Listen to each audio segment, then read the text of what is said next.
So, good evening and a warm welcome to each one of you from Knowledgehut. We thank you for joining us for today's session. We're glad to have you with us today. Before we jump into the session, I would quickly like to introduce our speaker for today, who is Mr. Priyal Karekar, a versatile senior IT professional with 22 plus years of experience in IT, accredited Kanban trainer, SafeI program consultant, agile coach, agile practitioner, and a certified SAFe trainer. He's experienced in leading lean and agile transformations at scale in medium to large accounts and has coached multiple teams at different agility maturity levels in a multi vendor setup.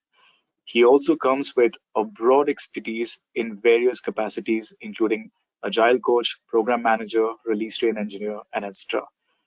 Moreover, he has professionally trained over 1,000 plus folks in SAFe and Kanban university certifications like Leading SAFe, SAFe SSM, SAFe Practitioner, TKP, and KMP. So, without any further delay, I would like to hand the session over to Priya. Okay, thank you so much. Thanks for that introduction. Uh, Good evening, folks who are joining from India and from the other part of the world. Good afternoon or good morning, wherever you are joining from. So my name is Priyal. Without any further ado, we will just begin with this particular session, which is SAFe principles. Okay, so we will go ahead with the agenda first in terms of what does our agenda look like today. So first we'll talk about in brief why we need to focus on principles. Then we will talk about how do we apply SAFe principles, and those applying SAFe principles, we will talk about taking economic view, apply systems thinking, assume variability, preserve options. And at the end, we'll take a Q&A.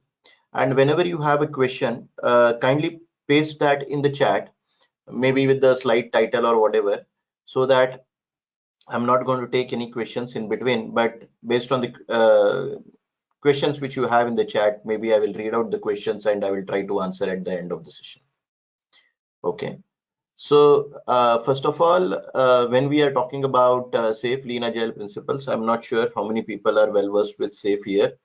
SAFe is a framework for scaled agile framework for lean enterprises. It's a framework which will help you to scale agile at the entire organizational level. Okay, and it will help you to achieve business agility.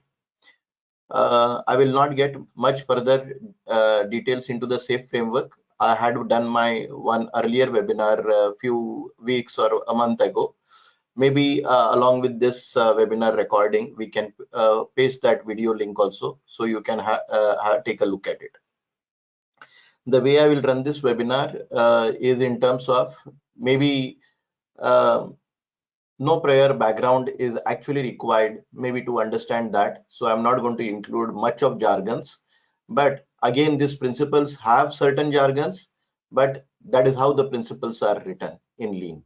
And most of these principles are originated from the Lean mindset, right?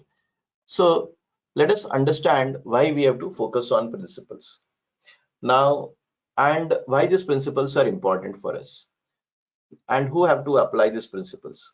Now, these principles essentially need to be applied by everyone in the organization. And these are a bunch of lean principles. But again, if you guys are maybe Scrum Masters, product owners, or leaders, okay, or getting into that capacity from management to leadership, these are the most valuable principles for you in your organization. Now, when you make a decision, how do you make that decision?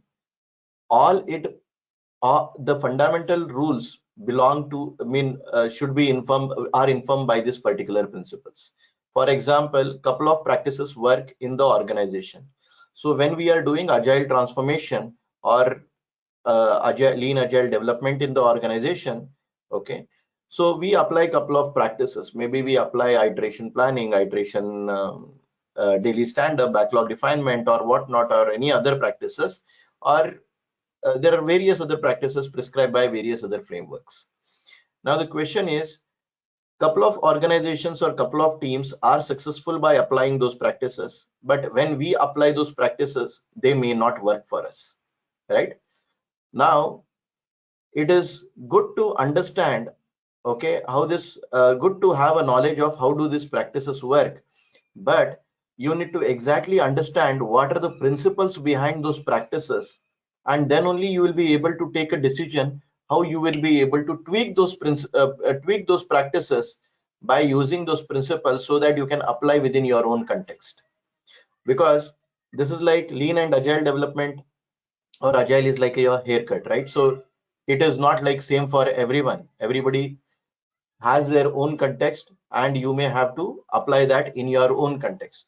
So it is important for us to know the principles, right? And principles will help the managers, executives, leaders who are responsible for adopting and succeeding the lean agile development or championing the lean agile development in the organization. It will help them to use these principles. And that is why we have to focus on principles. Now, there is a sentiment here given by W. Edward Deming, who is a management guru. A common disease that afflicts management the world over is the impression that our problems are different. They are different to be sure, but the principles that will help us to improve the quality of product and services are universal in nature. So everybody is having different problems, but the underlying principles to solve the problems are same, and that is why we need to focus on principles. And if you know these principles, you can make use of these principles in your day-to-day decisions while you are working in your organization. And leaders should understand why the practices work. It is there, it is a part of knowing what it is they must do, right? So let us move forward to look at what are the various safe lean agile principles. So there are about 10 safe lean agile principles which are listed here. I'm just going to read them. The first one is taking economic view. The second one is apply systems thinking. The third one is assume variability, preserve options. Fourth one is build incrementally fast with integrated learning cycles. Fifth one is base milestones on objective evaluation of working systems. Sixth one is visualize and limit web, reduce batch sizes, manage queue length. Seventh one is apply cadence, synchronize with cross-domain planning. Eighth one is unlock intrinsic motivation of knowledge workers. Ninth one is decentralized decision making. 10th one is organize around value. Now, these principles are too many principles. In this particular webinar, we will not be able to cover all the principles. What we have done is we have created a series of webinar. That is why this webinar titled was about part 1 of 3. So there's a part 1 webinar. So where we will try to cover the first 3 principles, which is taking economic view, apply systems thinking, assume variability, and preserve options. Those are the 3 principles which we will cover. The later principles we'll cover in the upcoming webinar later after a few weeks. Now, the first principle, taking economic view. Now, what does it mean? So first, let me try to explain taking economic view. When we talk about economics, what do we mean actually? Okay, what do we mean? In day-to-day life, economics means money, right? And doing a cautious decision, right? So whenever we are making a purchase or whenever we are making a decision, we have that budget and we try to assess, okay, let us say we want to buy a mobile phone, okay, and I have a budget of about 20,000. I will go and figure out what are the various mobile phones which are available for 20,000. I may shortlist couple of brands of mobile phone, let us say LG, Samsung, or whatever, right? So those I will shortlist. I will go and figure out what are the various features they give. Okay, what is a guarantee, what is a warranty, and based on that, whatever I feel what is most value for money, I'm going to take that mobile phone in that 20,000. That is nothing but taking economic view. Now, can we apply this such kind of a principle at our organization when we are working? So what does taking economic view in the organization mean? Economic view is nothing but realizing the goal of lean. Lean is nothing but lean thinking, which we are talking about. And when I talk about lean thinking, it is about taking lean decisions. Lean decisions. It means how do we achieve to deliver value in shortest sustainable lead time? Only when you deliver value in shortest sustainable lead time. Okay. Now, how do you represent value in the organization? Value could be, if you are working in a development teams, the value could be delivering a user story, delivering a feature, or completing a bigger epic or a solution. That is nothing but value. So the goal of lean is nothing but delivering value in shortest sustainable lead time, meaning delivering the value faster, okay, with best quality. And if we have to deliver value faster and best quality to the customer, we need to understand the economics of the overall game, right? Of the overall development. Okay. So now here, the first thing is in this particular, so in this particular thing, the first economic decision what we are going to take here is, I'm just comparing waterfall versus incremental delivery here. So in the waterfall delivery, what is happening is we have a stage gated approach or sequential approach where you have, requirements, design, implementation, verification. And during this particular period, what we are developing, at the end of requirements, we have requirements document. At the end of design, we have couple of high level design document, low level design document, or architecture or functional design documentation. And later we do the implementation. Finally, we do the verification, and then the system is delivered. In the incremental delivery approach, what is happening is we split this entire timeline into various short iterations. So we are doing a small iteration, we are doing an incremental delivery here, which delivers a small piece of functionality. We quickly demo or show the feedback, and we get the feedback. We do the next iteration, okay. We inspect, uh, we uh, we inspect and adapt, and we take the feedback. Again, we do the next iteration. So this way we keep on doing the demos. So at the end of this particular period, if I have to ask you a question, what did we deliver in waterfall? At the end of this particular period, what did we deliver in waterfall? We have delivered only a couple of documents, right? But at the end of that same period in iteration delivery, what has happened? We have delivered basically couple of increments. Now, sorry guys, there is a power glitch, so you may be seeing my face little darker. So don't worry about it. I have another monitor, so I'm just going to turn to the other side. Okay. So we have delivered these many things. Okay. Now what happens is at the end of it, we get here incremental value at each iteration. Now, at the each iteration, we get incremental value. Second thing is, between waterfall and agile, what is the comparison? How many learning cycles we have in waterfall? There is only one learning cycle which we have in waterfall. And in agile, we have, or in incremental delivery, at every iteration, we have a learning cycle. So you have a learning cycle here, you have learning cycle here, this is the third learning cycle, fourth, fifth. So in this particular picture, there are about 8 learning cycles. So the learning cycle in agile waterfall happens only at the end, and you get only feedback only at the end, and there is very less time to adjust because you are at the fag end of the product, and there is no more learning.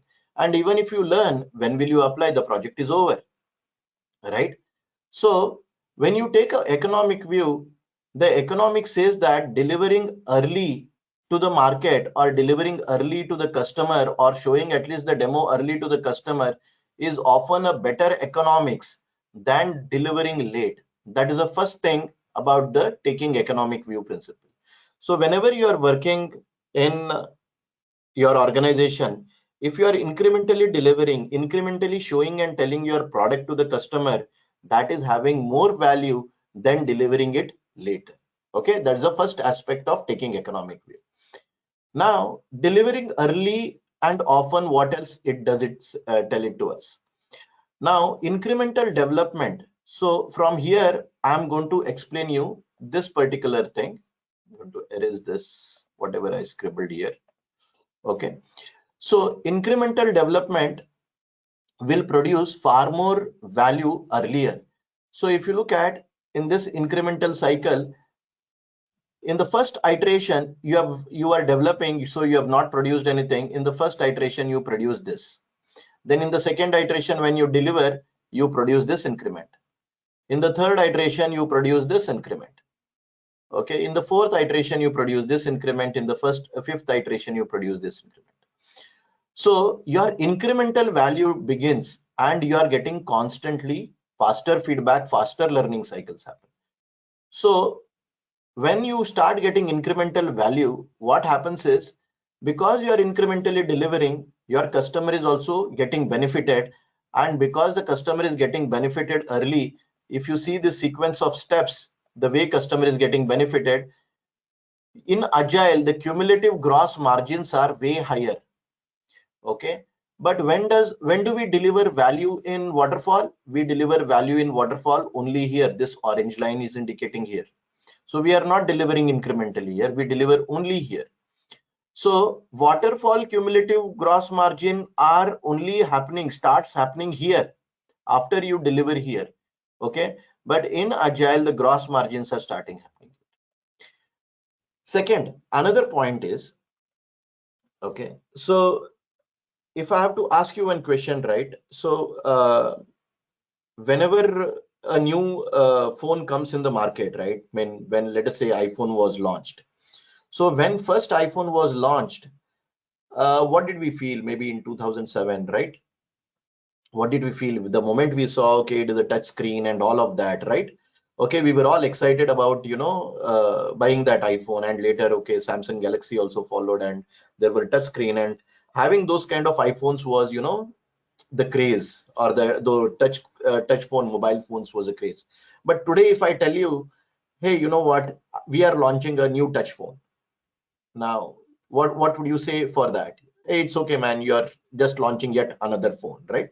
So if you see, the value of the product or the value of the feature diminishes over a period of time, and this line indicates that. This line is coming down here. Okay, it means that if you deliver early, the value is more here. It means you can penetrate faster into the market, you can conquer the market faster, you can go to market faster, and you will get more value. So the value of the feature over a period of time will get diminished. So the feature value will come down. Okay, so there are three aspects to summarize on this particular slide, which I told. One was moving to early and continuous delivery. That was one thing. Okay, so deliver early and often, that was one thing. Second, incremental development produces value faster, and over a period of time, the value of a feature or a product will come down. And when you're working in your organization, whenever it comes to take a decision whether should you ship it late, do it late, or whatever, you need to consider all of these economics. Okay, then another thing which we are trying to look into the taking economic view is nothing but, I'll give you one example first here, right? Let us assume that we are working in a large scale software system where there are substantial technical depths, where development team has taken a lot of shortcuts, and it has become extremely difficult to maintain and manage the code. Okay, so but we have taken shortcuts, we want to release the product to the customer, right? We want to release the product to the customer, we have incrementally built it, but we have taken a lot of shortcuts. Now if we have to go and fix the so a couple of people say we need to fix the technical depths, and a couple of people say, okay, we have hit our milestone and we need to release. The question is, are you going to release the product to the market, or are you going to fix the technical depths? Now let us assume that to fix these technical depths, we are going to take about 3 months of time. So to fix the technical depths, if we are going to take 3 months of time, some people say, let us fix the technical depths. And if you fix the technical depths before releasing the product, maybe it is going to cost you X dollars. And if you if you release the product now, and then you fix the technical depths, it is going to cost you 10x, because you have to fix on production. So it is a little expensive. Okay, now what is the decision you are going to make? Okay, you may put your decisions in the chat though. Okay, what is the decision? Are you going to release the product to the market, or market now, or are you going to fix all the technical depths? Here what we are trying to say is nothing but, we need to understand there is no right and wrong about anything. What we need to understand is if we are going to release the product to the market now, we need to understand, okay, by not releasing the product to market now, okay, up to next 3 months, what is the cost of delay? Okay, so question is, should you release the product that is having a lot of technical depths to the market, or wait for fully fixing the product to deliver it in 3 months? So what is the cost of delay for next 3 months? So in the next 3 months, if you are going to acquire a couple more customers and they are going to pay you money for their subscription and for your product, you're actually making that money. And there is a 10x cost to fix the defects, or fix the technical depths when the product is live.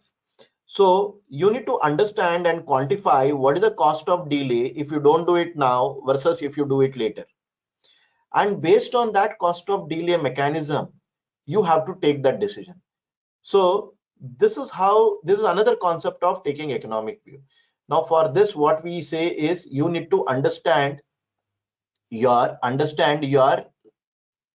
solution economic trade-offs.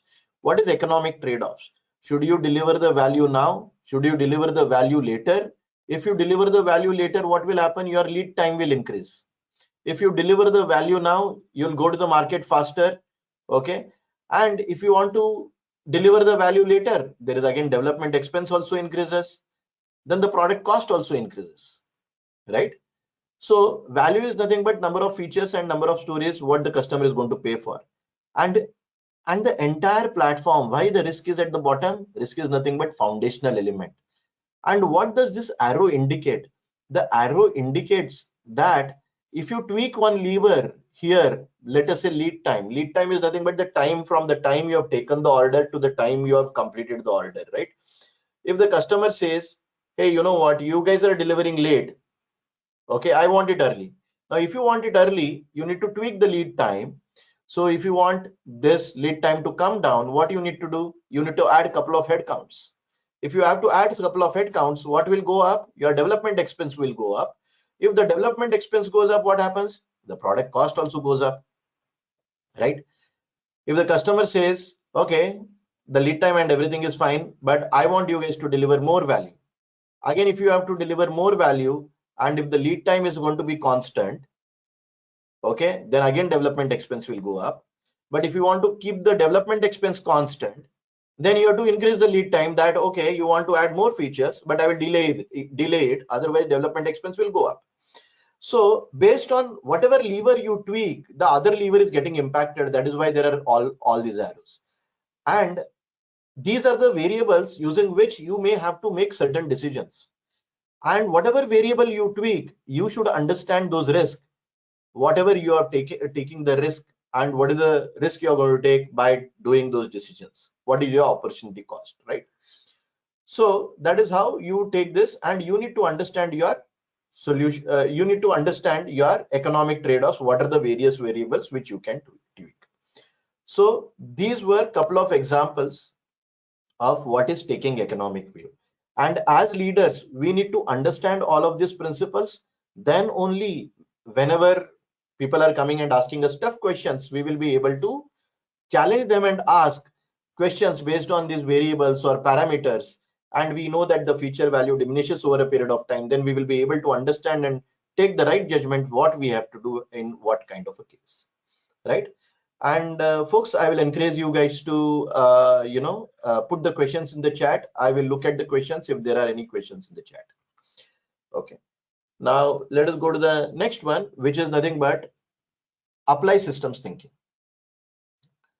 Now first question is, what is a system?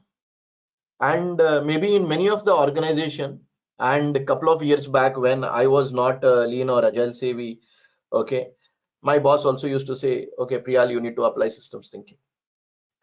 Now, what do we mean by apply systems thinking? What do you mean by a system? And you might have heard this kind of a conversation with your bosses or your managers. Okay. So what is a system? System is nothing but a collection of parts, okay, or components integrated or organized together to accomplish an overall goal. Okay. So the definition of system is given here. It's a collection of parts. So this also is a system. The cycle which is shown here, that is also a system. Okay. So here, what happens in this overall system, there is an input, because we are going to have a pedaling force, and based on the pedaling force and the pedaling speed, okay, the system will process some information, and there is an output which is nothing but the speed and the force. There is nothing but apply systems thinking. Now, this is what is a system, and the IT systems or solutions which you develop, that also is a system. Okay. So let me ask you one question here, right? What will happen, like, let us say that people modify their cars. We have seen people modifying their cars, right? Okay, they go and change the tires, they go and change the silencers, they go and change a couple of things, right? So when they modify it, what will happen? Okay, let us say there is a engineer who goes and modifies only this particular part of the system, okay, this particular tire, and he makes this, like, a bigger thick tire, so that we can have a better grip and all of that. But the rest of the body, okay, is the same tires and same machine and all of that. Do you think it is going to be easy to write that cycle? Then it may not be, right? Because you are optimizing only one component of a system. So when you are optimizing only one component of the system is not going to work in a right way. And that is what it is written here. A system must be managed. It will not manage itself. Left to themselves, components of the system become selfish, competitive, independent profit centers, and thus destroy the system. The secret is cooperation between the components towards the aim of the organization.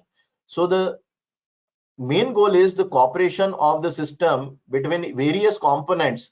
Then only we will get the value in the bigger picture or the overall goal, right?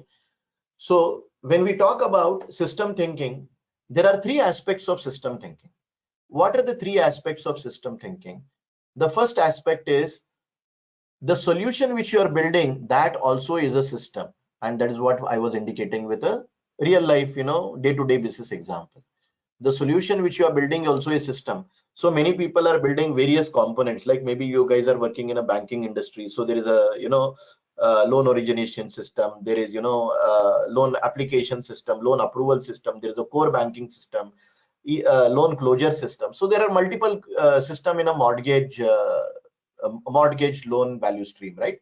So all of these are various systems, and independent system, all of this system gives input to the other system, and they are all connected system. So what we are trying to say is the system is a connected system, and all the components of the systems are integrated or organized together to accomplish the overall goal of the overall value stream. And that is when the system is able to deliver that value or that solution, right? So the overall solution is also a system. So that is one piece of system thinking. What is the second part of system thinking? The people who work in our organization, the enterprise which build the software, that also is a system. Okay. Now, who are the people who are building?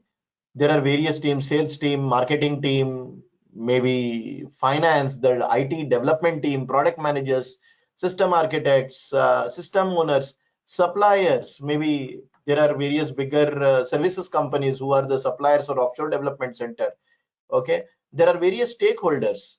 Okay, we need to have a understanding and alignment, okay, on, and we need to continuously align with each other. Then only we will be able to build the solution together. Then the final system thinking approach is nothing but optimizing the full value stream. What is optimizing full value stream? Optimizing full value stream is nothing but in the overall various system, right? So you need to identify if there are any delays in our system. So what are the potential delays in our system? For example, let us say we are doing development. Okay, maybe this picture may be not very clear to you, but I will give you one example. So maybe we are having a new request, functional request. Then we do an analysis. Okay, after doing the analysis, we write the code, then there is a code review, then after the code review the code check-in happens, then there is a uh, testing, and then it is ready for release, and finally it's get deployed. These are the sequence of steps which happen in the when we are delivering value. In this sequence of steps, you as leaders need to identify, are there any delays in this overall system? Okay, what I have seen most of the time is, in the organization, code review is one of the delays, right? When it comes to the code review, peer review, I raise for a code review. That is one of the example which comes to my mind. And people do not even review my code because they are busy writing their own code. And at the end of the iteration, everybody, is having a bottleneck that I need to review his code, he needs to review my code, and there's a bigger delay. And finally, at the end of the iteration, we are, firefighting mode. First we start reviewing, and then we start checking in the code and all of that and integrating. The bigger delays. So can we minimize these delays in every handoff, from analysis to design to development to coding, code review, code review to QA and defect fixes, release and deploy? Between all of these handoffs, if there are any wait times or delay times, if we minimize that, okay, we have to identify all the delays and minimize, then we will be able to deliver value faster. Okay, so the three aspects of system thinking, what do they say? That solution is a system, the building, the enterprise building, the people in the enterprise who are building our system there, that is also system. Your operation value stream, the sequence of steps which you follow, that is also a system, right? These three are systems. Now as leaders, how do we optimize the system now? That's the question which I'm asking.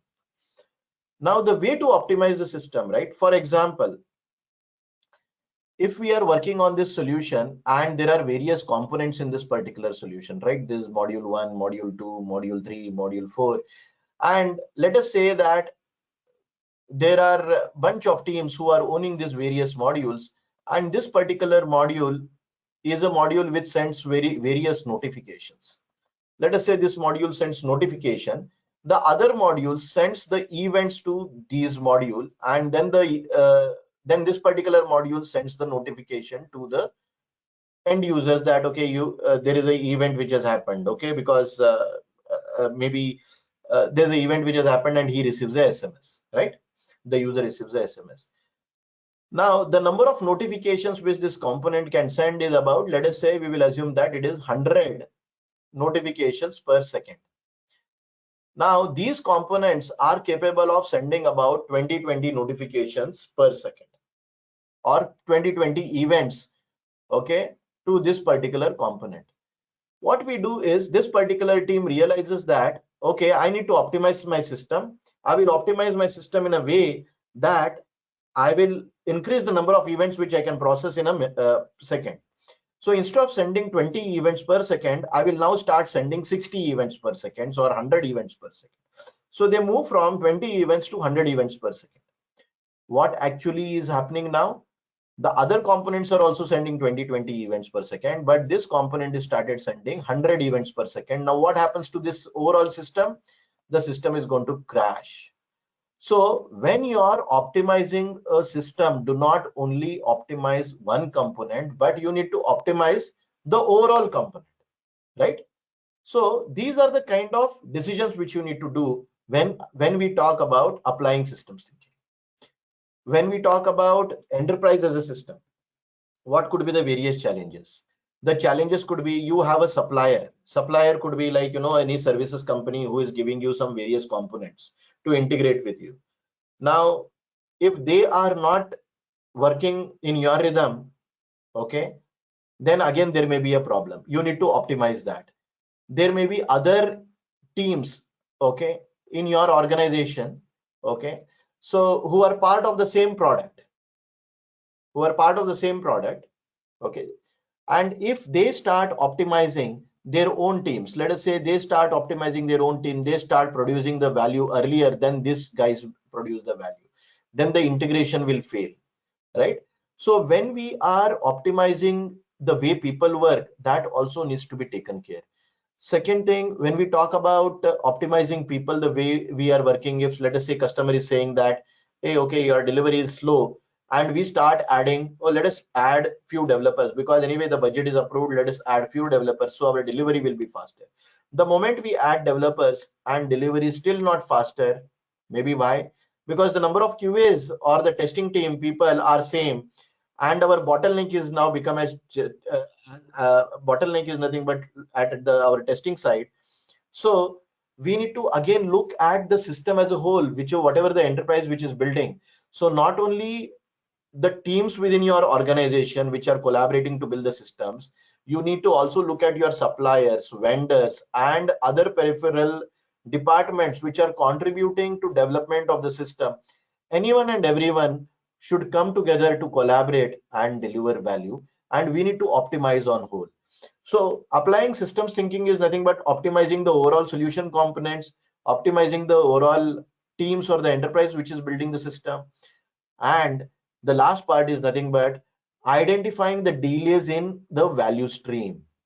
Identify the delays in the value stream.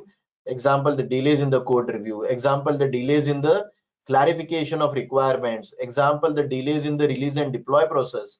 All of these delays you need to identify, and as leaders you need to minimize these delays and bring out some strategies of brainstorming in terms of applying systems thinking, right? So these are few things which leaders need to do. Okay. Now, the next principle is all about assume variability and preserve options. Look at the picture and see what is happening. When you look at this particular picture, your plan is you think, and usually project managers, right? Project managers make a plan which looks like which is on the top that you need to cycle and go, and it is very a smooth ride, and you're going to reach that goal. But in reality, your journey is like this. In reality, your journey is like this. So, but what happens is what our managers assume is our managers assume variability is bad. So this is all variability in the plan. If there is a variability in the plan, what happens? Okay, we are delayed. Okay, so we try to eliminate the variability so that we can follow the plan closely to whatever we have shared with the customer. Now, when we follow the plan and minimize the variability, what happens? Where is the impact? The impact is directly on innovation. Okay, what happens? The impact is directly on innovation. Let us take an example. Okay, suppose the work has started, right? And during the design research, you have during the design or development, when you're coding, you identified that, okay, you identified more information that two other critical business rules can be uncovered for better value delivery. Okay, so you figure out that two other business rules we have missed in the requirement actually, but we could have done that, and that is the best way to do to deliver the value to the customer. But what your manager says is, hey, no, if we do that, then there will be variability, and because of that variability, our plan will get delayed, and we will not fix those issues, but we will just conform to the plan, and we try to eliminate those variability. And the moment you eliminate the variability, you will eliminate whatever will add value to your customer by not introducing those changes. Make sense? So the manager, what they are doing is they are preventing you not to do that innovation. They are not giving you the time and space for creativity, and they are eliminating the variability. Because you eliminated the variability, there is no research, there is no innovation. People are not being transparent and telling that, okay, this is what we need to do, because we are conforming to the plans. And the moment we do that, what happens again? The moment we do that, we are building on top of wrong things, and it is again we are cascading our wrong design thought process, and finally we deliver, and maybe the customer does not want that. Okay, so if there is no variability, there is not going to be an innovation. If you add a variability, then only the innovation will happen. Customer is not going to tell you that you build innovative products. Only your developers are going to tell, by the way, you know what, we can do like this. The moment they say we can do like this, you'll say no, there is variability, we are not able to confirm in plan, we will not do it. We'll shut off that idea. Okay, so we need to assume variability and preserve our options. Now what does it mean? Now we will look into a concept called cone of uncertainty. So because to minimize that variability, what do we do is we take a point-based solution action. Okay, so what is cone of uncertainty? Initially our requirements are little open-ended.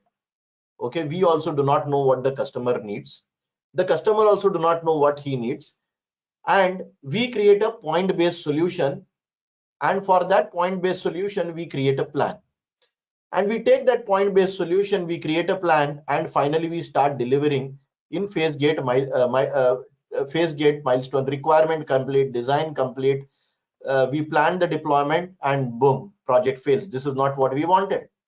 But over a period of time, what happens? We get to know and we get to learn, but and the actual solution is here, but it is too late to adjust here. Correct, it is too late to adjust because we have finished our time, right? So that is what is happening in the point based solution. There is another picture depicting that point based. You have a single solution option which you do, and in a point based solution what you are doing is you are doing a upfront design decision. The moment you do a upfront design decision, okay, maybe one time you may adjust, but the second time it is very difficult to adjust here, and you may fail, right? So in the assume variability preserve option, what we are actually trying to tell you is you need to have a flexible design. Okay, you need to have a flexible design, and your design should be flexible in terms of accepting the requirements from the market, or in terms of being having that flexibility to do the right things. So when we assume variability and preserve options, we start with multiple design options.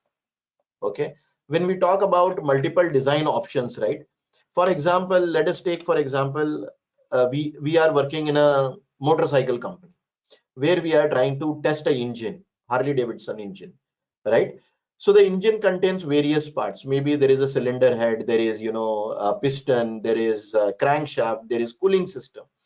Now when you are testing the engine, for the best performance of the engine, you are you have put a particular piston of type 1 and crankshaft of type 2 type 1, and so on. You figure out based on the results, the crankshaft and the piston are not going together, right? So you remove this crankshaft and add a new crankshaft, or you remove this piston and add a new piston, and again you test for those criterias and test the data and facts, right?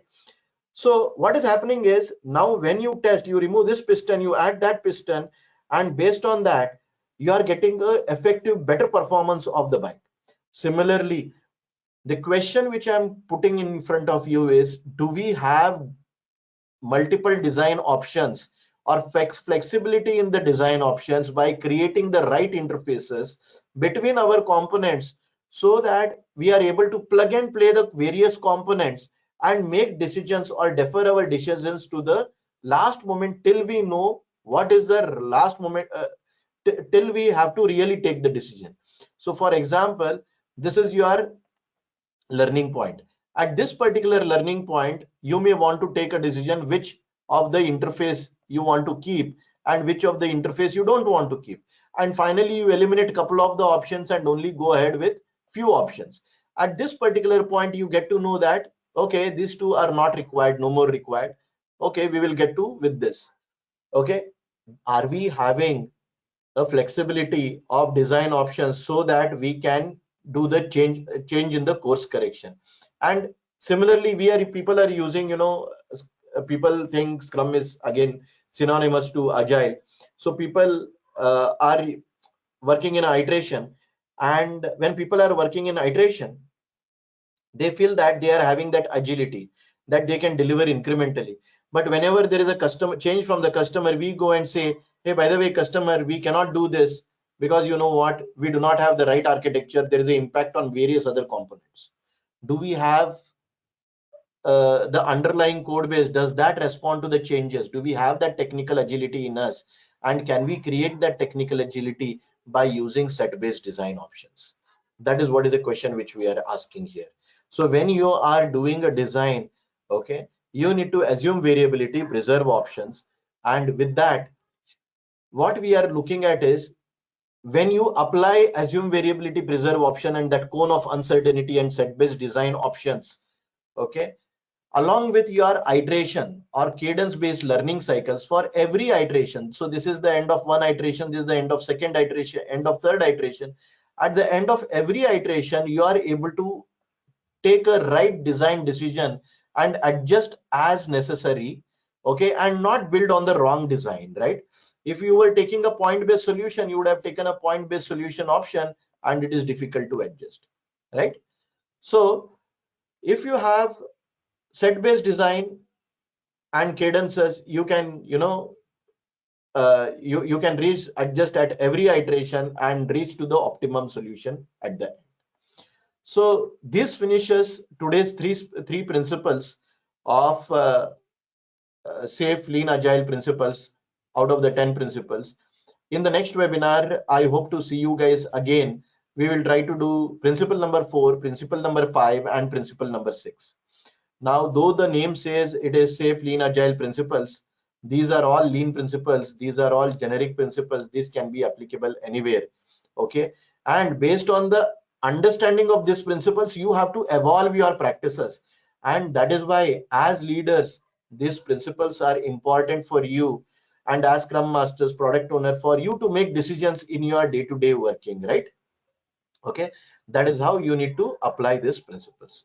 So if you guys have any questions, please put the questions in the chat. I will try to read them and try to answer them.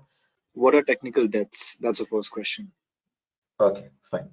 So Gunjan, technical debt is nothing but developers take a shortcut, right? When they are coding. For example, I am supposed to write modularized code, but because tomorrow only I have to deliver, I will take shortcuts. I will hard code some value in the development file.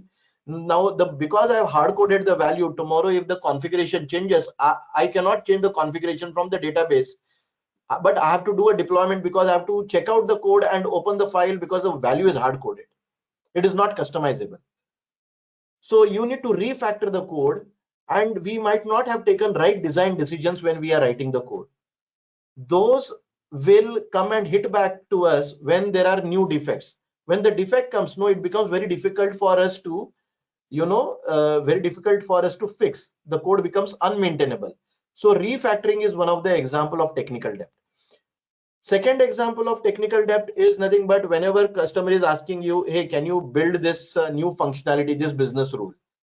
Then our answer to the customer will be, hey, you know what, customer, we have not implemented, though this is technical, it is in the role-based access control in the platform, but the role-based access control, rather than writing it in the platform, we have hard coded in every module. So every module I need to go and make the change. So we have not done a right architecture. That is also a technical debt. I hope that answers your question.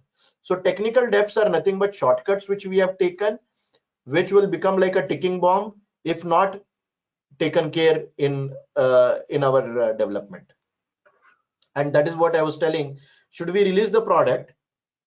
Okay, should we release the product by fixing all the technical debts, or should we release the product now? Right? Again, it is a contextual decision. Now you understand, you need to choose the economics. By releasing the product now, what is the value you get from the customers? But the cost to fix those technical debts are going to become 10x times, right? So, but are you going to make more profit than that 10x, and that value is lesser than this value? You need to understand what is your cost of delay, and that is how you need to take your decisions. Sushil, next question to you. The next one is by Vikas. He asks, for taking economic view as a project manager, I will be focusing on delivering the product faster, but cost factor will be managed by leaders. Will there be no challenge or difference as budget might not be allocated based on their decisions? Okay, I did not get the person's name, but His name is Vikas. here Vikas. Okay, That's right. so Vikas, what happens here is nothing but the cost is fixed here. For example, I gave you an example that if you want to buy a mobile phone for 20,000, okay, so just because you like many features, you cannot increase the budget to 40,000, right? Because your pocket size is for 20,000. So the cost is fixed. Within that 20,000, what is the best economic decision which you can make is taking economic view. Okay. Deliver early and often. I'm not saying deliver faster than what you can. I'm saying deliver early and often. Incremental delivery is faster delivery, definitely, because compared to the waterfall you are delivering only after 12 months. Incremental delivery, every iteration you are delivering, right? So the value is received early to the value perceived by the customer is earlier. So he can see the value earlier, and if the product MVP is met, he can start using the value also earlier. I hope that answers your question. So it is not about taking money and budget. It is within your budget constraint, how you can deliver early and often, not very faster. But delivering early is nothing but delivering faster to the customer because you are incrementally delivering relative to waterfall. Sushil, next question, please. What is planning policy? Policy? Planning. Sorry, I did not understand the question. Okay, I'll skip to the next one. Policy you May I know? mentioned. Yeah, Okay, sorry, you may have to please rephrase the question. Sushil will read it again.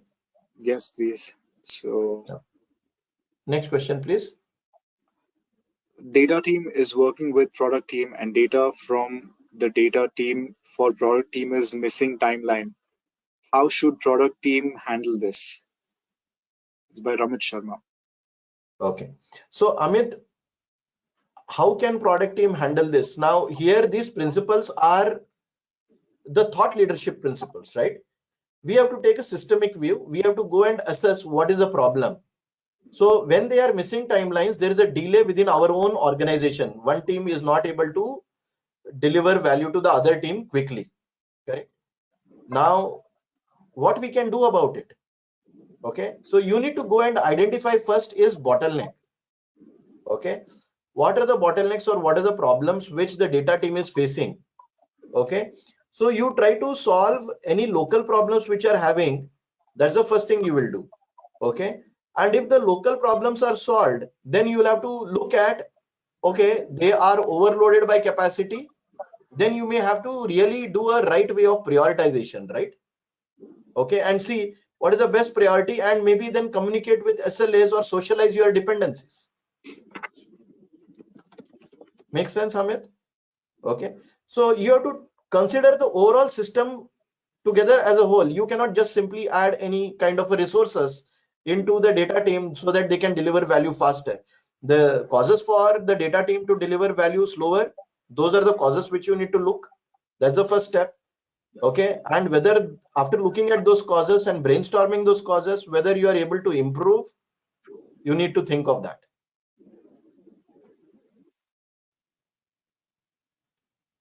Next question, Sushil. Yeah, just give me a minute.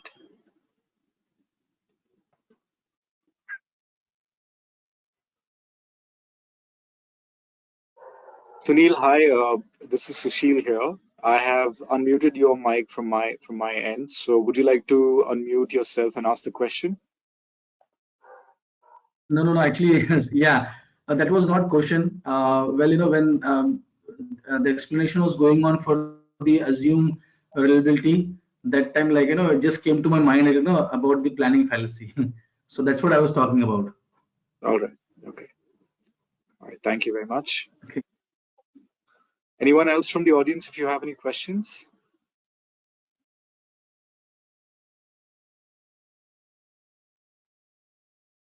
If not, I Vikas, think then, sorry. this thing will get recorded also. This will get shortly uploaded, I think, by Knowledgehut. Watch out for the space if you want to relook into this video. And Sushil, maybe we can add the safe framework link also for this. Or if Sure. you go to Knowledgehut and you can, put my name Priyal Karekar and look for safe webinar, you will find that. And people interested can connect me on LinkedIn. My name is Priyal Karekar. If you search in LinkedIn, you should get my name, and you can send me connections. I'll be happy to connect with you. Okay. And if there are no more questions, Sushil, then we can close off. Thank you so much for being with us tonight. Okay. And have a good day and good night for everyone. Bye bye. Yes, thank you so much, Priyal, and thank you all the audience who joined us today. We would definitely like to see you for the next session.